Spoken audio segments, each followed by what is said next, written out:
3 days before my son's retirement celebration dinner, I drove into town to pick up the blazer I'd had altered at Maureen's tailor shop on Wellington Street. Maureen Holt had been taking in my hems and letting out my waistbands for 26 years.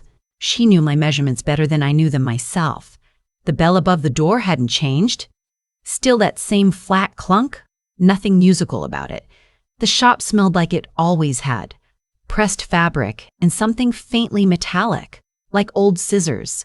Maureen came out from behind the fitting curtain, and the moment she saw my face, something shifted in hers. Not panic, exactly. Closer to the look you get when you've been carrying something heavy for too long and you're finally allowed to put it down. Dot, she said. Just my name. Nothing else. I'm really glad you're here with me today. Before we go further, I'd love to know, where are you watching from? I always love seeing how far these stories travel. And just so you know, some names and details have been changed to protect privacy. But the heart of what I'm about to tell you is real. I asked her if everything was all right. She didn't answer. She walked to the door, turned the deadbolt, and flipped the sign from open to closed. It was 11:15 on a Wednesday morning. Maureen, come with me.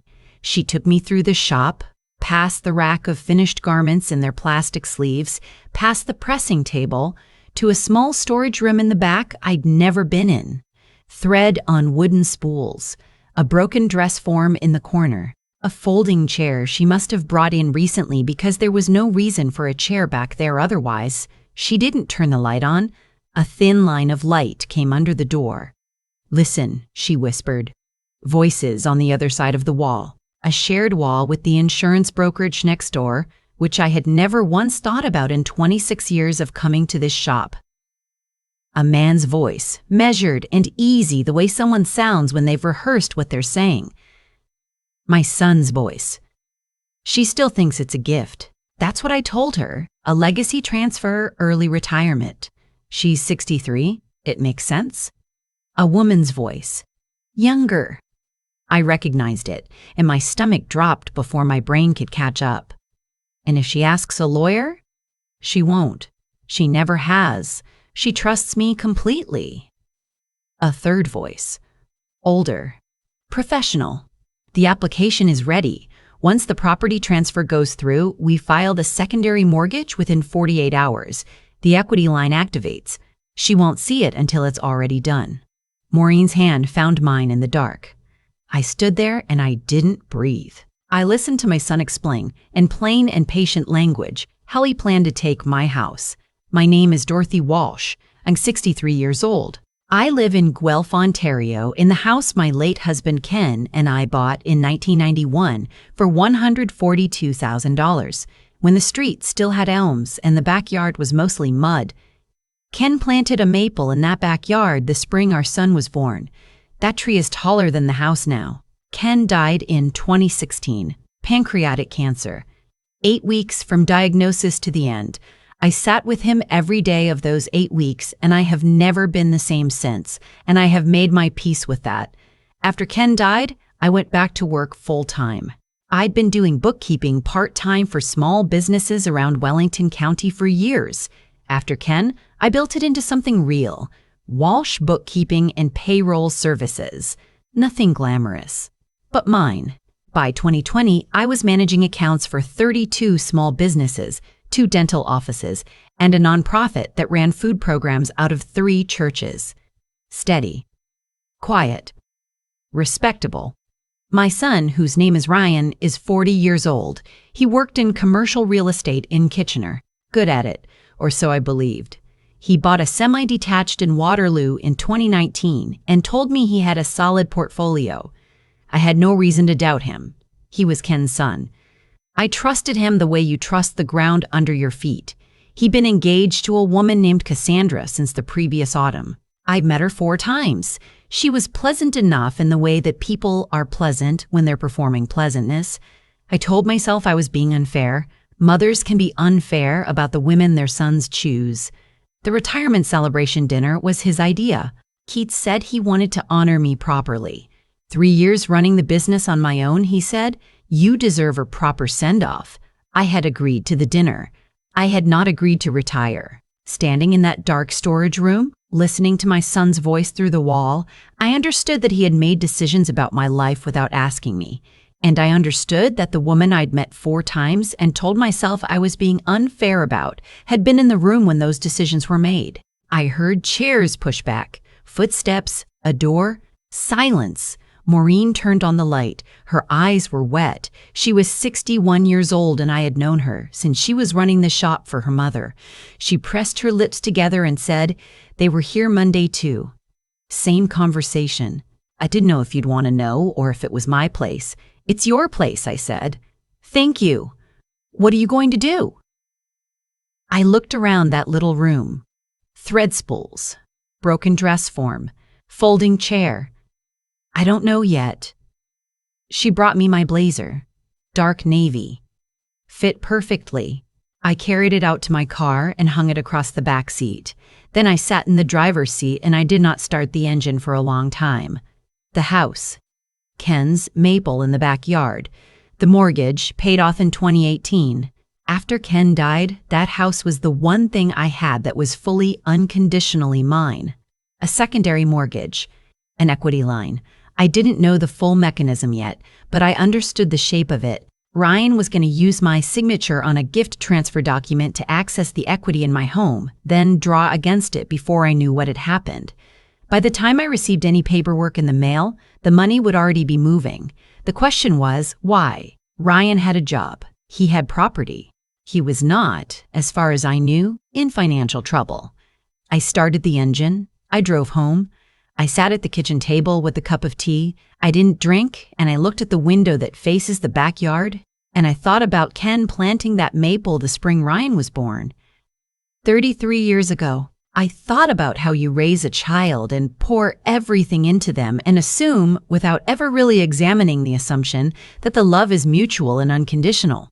I picked up my phone and called my friend Barbara. Barbara Chang had been my closest friend for 19 years. We met in a book club that neither of us still attended. She was a retired paralegal who now volunteered with a legal aid clinic in Guelph. She was methodical, unflappable, and incapable of giving empty reassurance, which is exactly what I needed. "Don't sign anything," she said before I'd even finished explaining. "I haven't." "Don't talk to Ryan." "Not yet." "I know. You need a real estate lawyer and you need one today. Call Martin Foss. Tell him I sent you." Martin Foss had an office on Woolwich Street. I'd driven past it 100 times. I called at noon and was sitting across from him by 2 in the afternoon. He was in his mid-50s, calm the way lawyers get when they've seen everything. I showed him the document Ryan had given me 2 weeks earlier, what he'd called a legacy transfer, a way to put the house in both our names for estate planning. I'd been meaning to read it properly. I hadn't yet. Martin read it. He read it again. Then he looked up. "This isn't estate planning, Dorothy. I know that now." He turned to page 3 and pointed to a clause. Joint tenancy with survivorship rights and authorization to act as agent for financing purposes. He put the document flat on his desk. "If you sign this, Ryan has full authority to use the property as collateral. He can open credit lines, take on mortgages, encumber the asset entirely. You would own it on paper, but have no real control over its financial position." "How much is the house worth?" He looked it up on the municipal assessment database. I watched his face. "Current assessed value is $780,000. Market value, probably closer to $950 given recent Wellington County comparables, nearly $1 million. Ken and I had paid $142,000. Martin set his pen down. "The third voice you mentioned, the older one, professional, that sounds like a mortgage broker, possibly one who specializes in moving fast. Can we stop it?" "Easily, if you haven't signed." "Don't sign. I'll put a notation on the title today. Any financing attempt against this property will trigger an automatic flag. They won't be able to move without your explicit, witnessed consent." "How long will that take?" "I'll have it done before 5. I sat back. "There's something else. I want to know why Ryan needs the money. He must owe someone. This kind of scheme, it doesn't come from nowhere." Martin considered that. He slid a business card across the desk. "Ted Gorman, former RCMP financial crimes. He consults privately now. If there's a trail, he'll find it quickly and quietly. I picked up the card. Dorothy. Martin's voice was steady. If you pursue this, you're going to find out things about your son that you can't unknow. I know. Are you prepared for that? I thought about the voice through the wall, the ease of it, the patience, the plan. I need to know, I said, whatever it is. I called Ted Gorman from the parking lot. He answered on the second ring, and I told him I needed to meet him that evening. He said he had time at 7. He gave me an address, a plain office above a dry cleaner on Aramosa Road. Ted Gorman was 67, gray-haired, with the kind of stillness that comes from years of waiting for people to tell the truth. He did not use a laptop. He had a yellow legal pad and a mechanical pencil, and he wrote in very small, very neat letters. I told him everything. He did not interrupt once. When I finished, he looked at his notes for a moment and then at me. Your son, you said he's in commercial real estate in Kitchener. What firm? Pinnacle Property Group. He wrote it down. And you have no knowledge of any current financial difficulty on his part? None. But I know something is wrong. People don't do this to their mothers without a reason. Ted was quiet for a moment. Then, I'll need 48 hours. Financials, credit history, any registered corporate interests. If there's a debt behind this, I'll find it. How much do you need to know about Cassandra? He looked up. Everything you can tell me.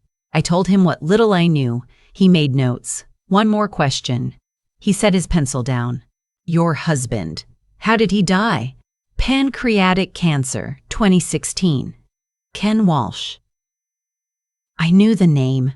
He testified in a financial fraud case in 2014, didn't he? A contractor billing scheme out of Wellington County. I stared at him. How do you know that?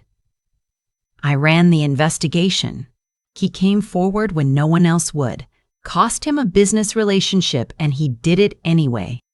My throat tightened. I tried to thank him at the time, Ted said quietly. He said it wasn't worth mentioning. That was Ken. Ted picked up his pencil.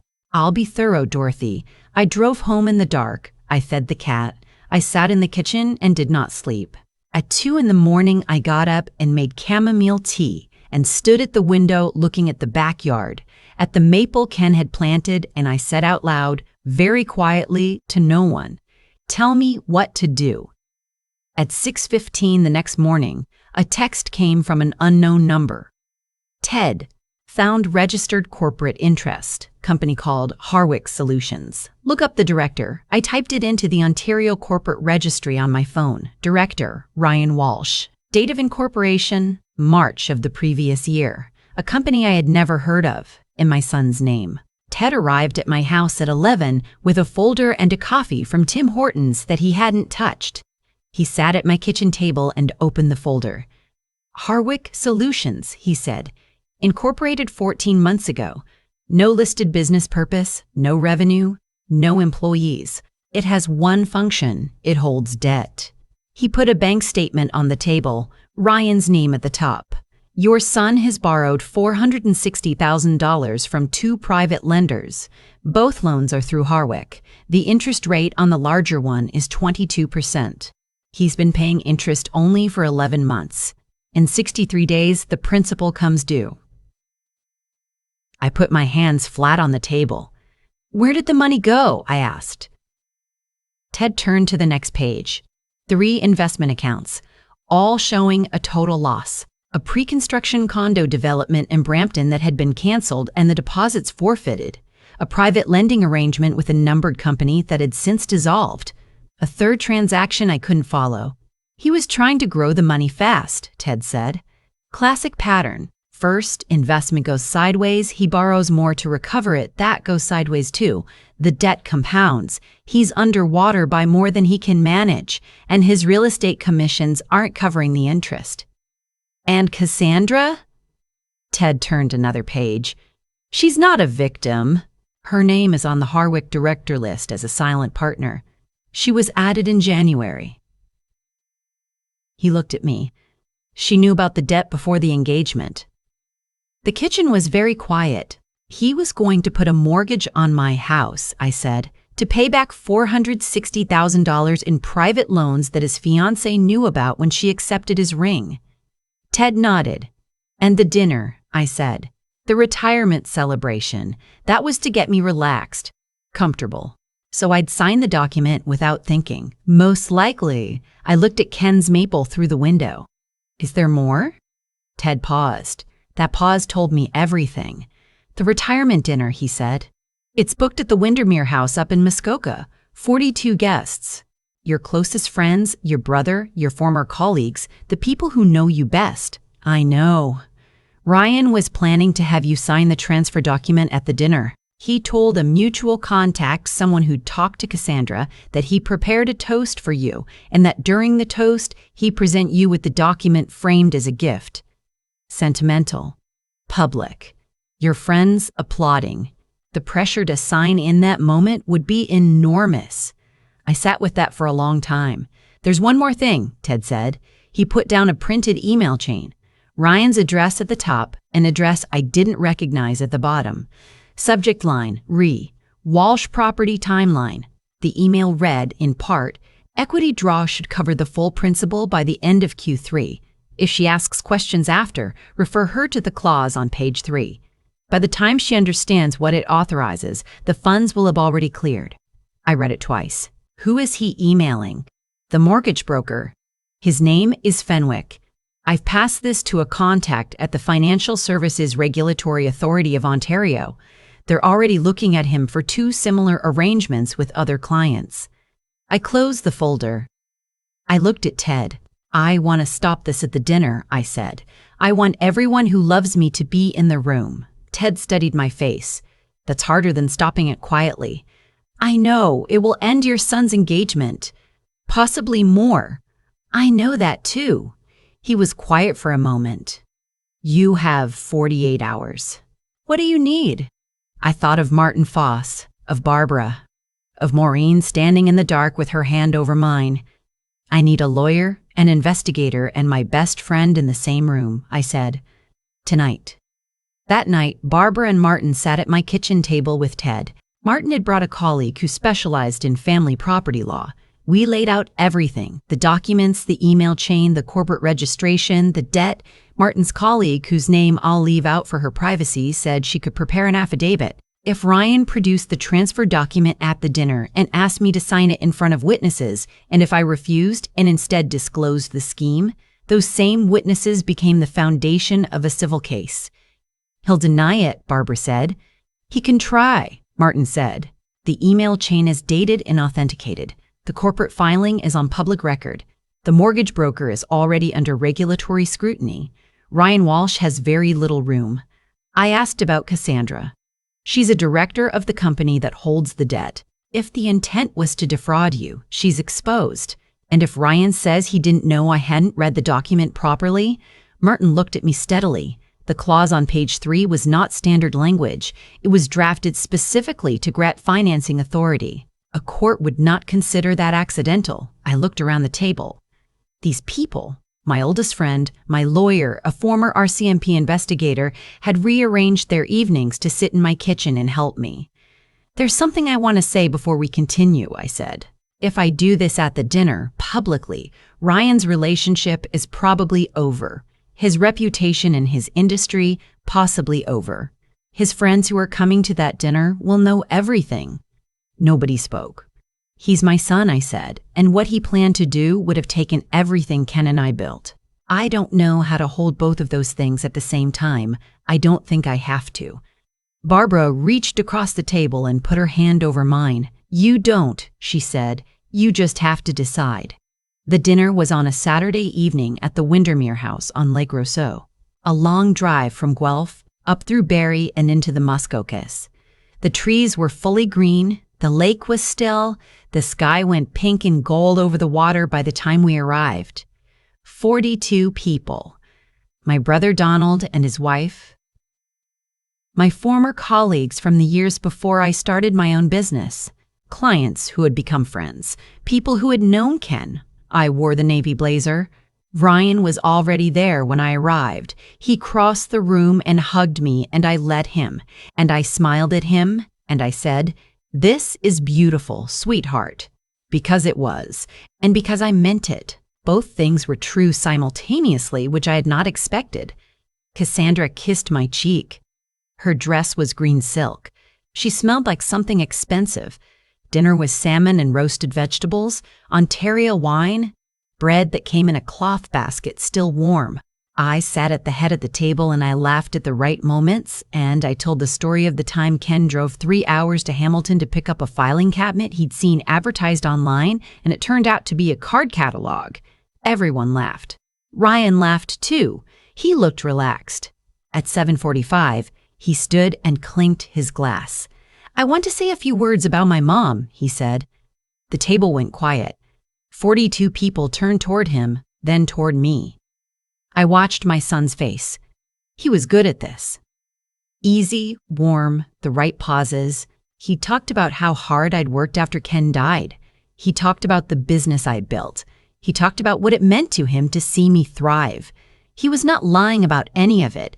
That was the part that broke something open in my chest. "And I wanted tonight to be special," he said, "because I have something I'd like to give my mom, something I hope she'll accept." He reached inside his jacket. I had rehearsed this moment 30 times in my head. I had rehearsed what I would say and how I would say it and where I would look. I had talked with Barbara about my voice, and with Ted about staying calm, and with Martin about the specific words that would matter legally if this ever went to court. None of that preparation changed how it felt to watch my son pull a document out of his jacket at a dinner table surrounded by people who loved me. I stood up. Ryan stalked. He looked at me, a little uncertain. People expected me to reach for the document. Instead, I picked up my water glass. "Can I go first?" I said. "I've been thinking about what I want to say to all of you, and I want to say it now, before anything else." Ryan sat down slowly. I looked out at the table. Donald, my clients, Ken's oldest friends from the engineering firm, Maureen, who I had invited 2 days ago and who had driven up from Guelph without hesitation. 34 years ago, I said, Ken and I bought a house on a street that still had elm trees. We paid $142,000 for it, and we thought we were being reckless. Ken planted a maple in the backyard the spring Ryan was born. I paused. "That tree is taller than the house now." I let that settle. When Ken died, I thought I might have to sell the house. I thought I might have to sell the business, give up the clients, start over somewhere smaller. I didn't. I held on. I worked harder than I ever had. And that house, that maple, stayed in the family. I set down my water glass. Last week, I learned that my son had prepared documents that would have given him the legal authority to place a mortgage on that house without my knowledge or consent. The table went very still. Ryan's face changed. Not guilt, not immediately. First, just surprised that I knew. Ryan borrowed $460,000 from private lenders through a numbered company called Harwick Solutions, incorporated 14 months ago. The debt comes due in 63 days. The equity in my home, approximately $950,000 in current market value, was going to be the repayment. Donald set down his fork. His wife put her hand on his arm. The document Ryan planned to present tonight as a gift contains a clause on page 3 that authorizes him to act as my agent for all financing purposes on the property. I did not know that when I was given the document 2 weeks ago. I read it carefully after I was warned by a friend. I looked at Maureen. She held my gaze. "I want to say something about what I did not know. I did not know my son was struggling financially. I did not know about Harwick Solutions. I did not know Cassandra had been listed as a director of that company before their engagement. If any of you had asked me last month whether Ryan and I were close, I would have said yes without hesitating." Ryan was on his feet. "Mum, please sit down." My voice did not shake. "I'm not finished." He sat. I took a breath. "I want to read you something. It's an email dated April 14th of this year from my son to the mortgage broker involved in this arrangement. It reads, Equity draw should cover the full principal by the end of Q3. If she asks questions after, refer her to the clause on page 3. By the time she understands what it authorizes, the funds will have already cleared. The table was completely silent. I put down the paper. This was the plan. To wait until I was surrounded by everyone I love, in a beautiful place, during a celebration in my honor, and present me with a document in front of 42 witnesses who would have applauded when I signed it. The pressure in that moment would have been real, and it would have been deliberate. Ryan's jaw was tight. Cassandra was looking at the table. I looked at my son. I am not going to tell you whether I believe you love me. I think that question is more complicated than yes or no, and I'm not going to pretend otherwise in front of everyone we know. My brother Donald stood up slowly. He was 68.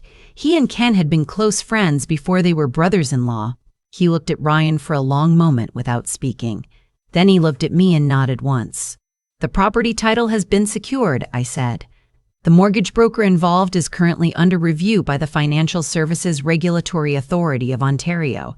The documentation has been reviewed by a real estate lawyer and will be passed to the relevant authorities. I picked up my glass again.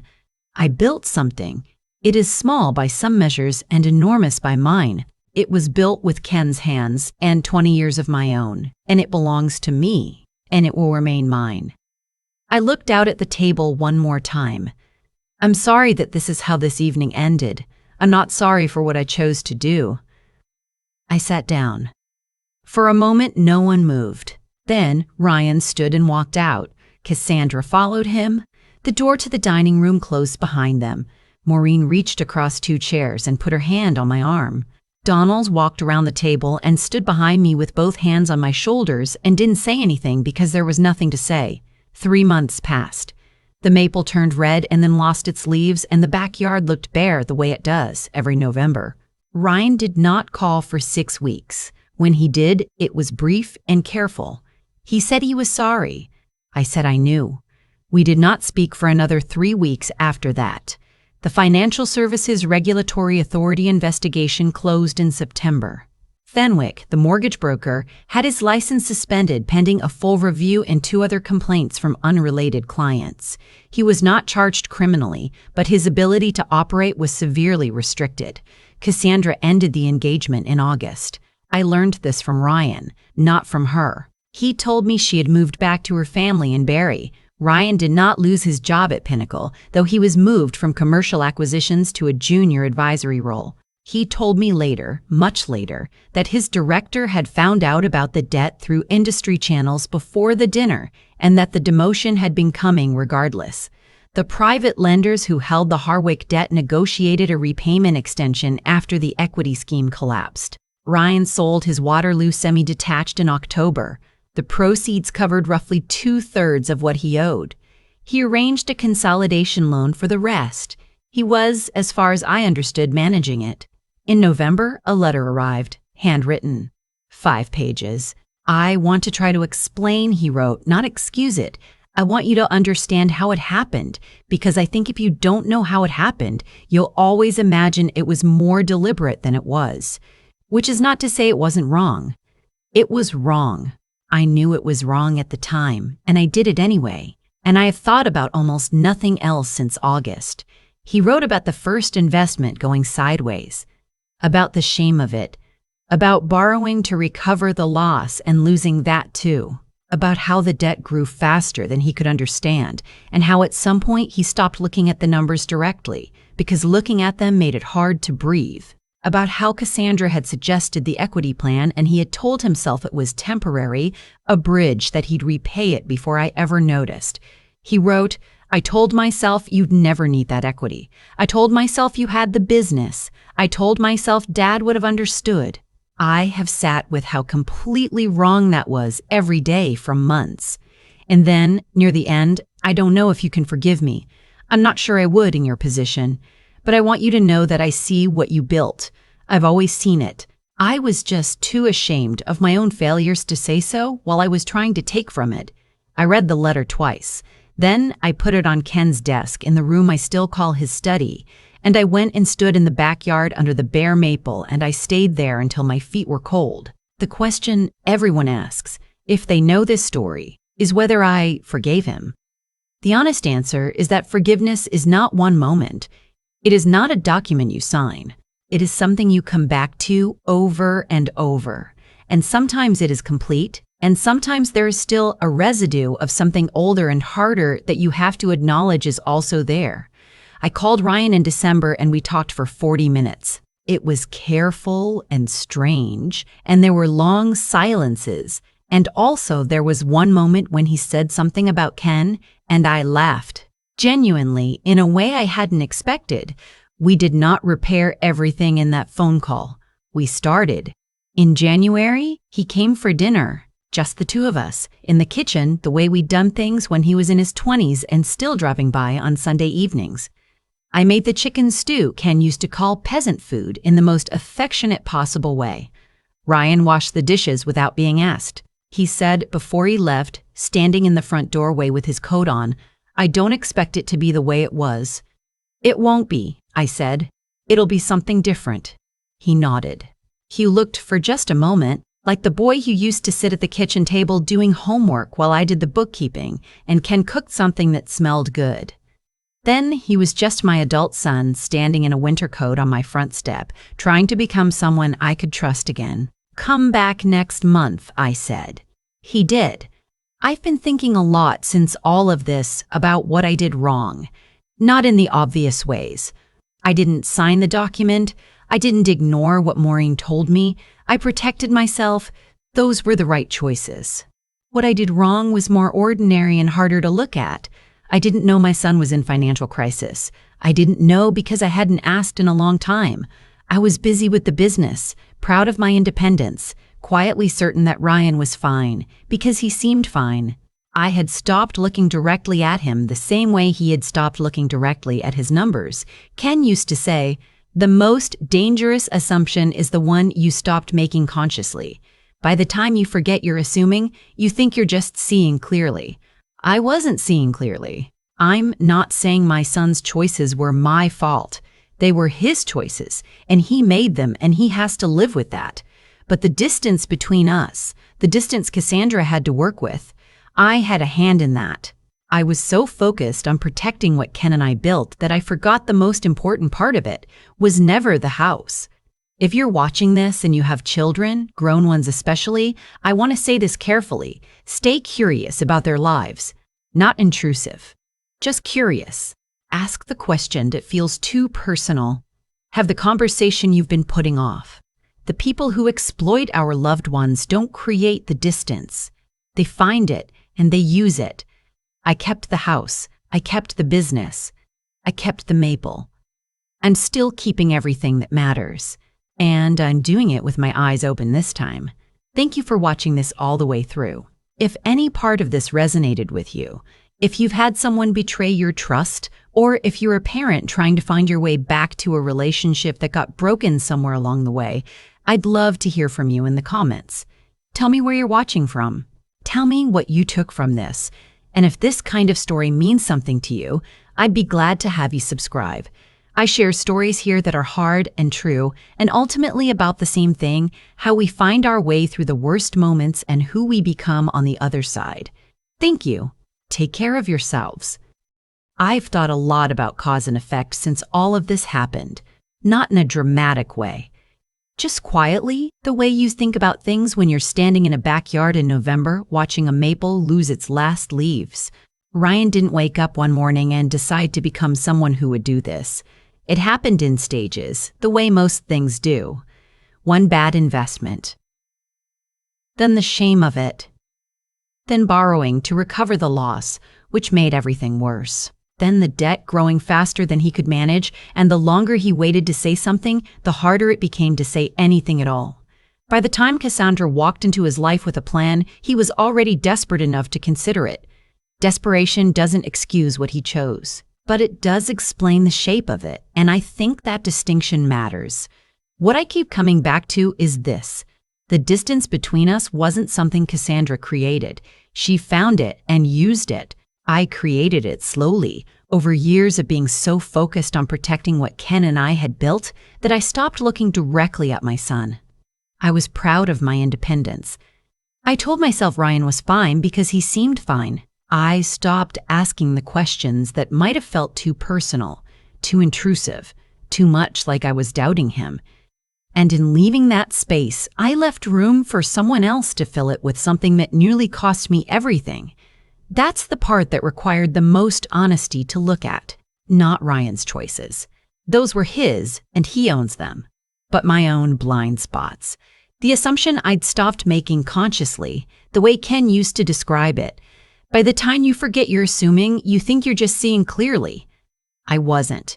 What saved me wasn't cleverness, it was Maureen. 26 years of a relationship built on ordinary loyalty. Hems taken in, waistbands let out, the accumulated trust of 1,000 small appointments. She could have told herself it wasn't her business. She could have stayed behind a fitting curtain and said nothing and let me walk into that dinner room unknowing. She didn't. That's what integrity looks like when it costs something. Not grand gestures, just a person choosing honesty when silence would have been easier. And Barbara, who told me not to sign anything before I'd even finished explaining. And Martin, who read the document carefully and told me the plain truth. And Ted, who found everything in 48 hours because he'd known Ken once and felt he owed him something. The people who helped me were not extraordinary. They were just paying attention, and they chose to act on what they saw. I think that's what I want to pass on from this, if anything. Pay attention to the people close to you, not suspiciously, just with genuine curiosity. Ask the question you've been putting off. Have the conversation that feels a little too personal. The people who exploit our loved ones don't manufacture the distance between families. They locate it and move into it. Close the distance before someone else does. Integrity is not the absence of failure.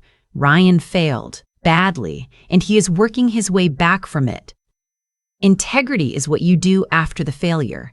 Whether you face it, name it, and start the work of repair.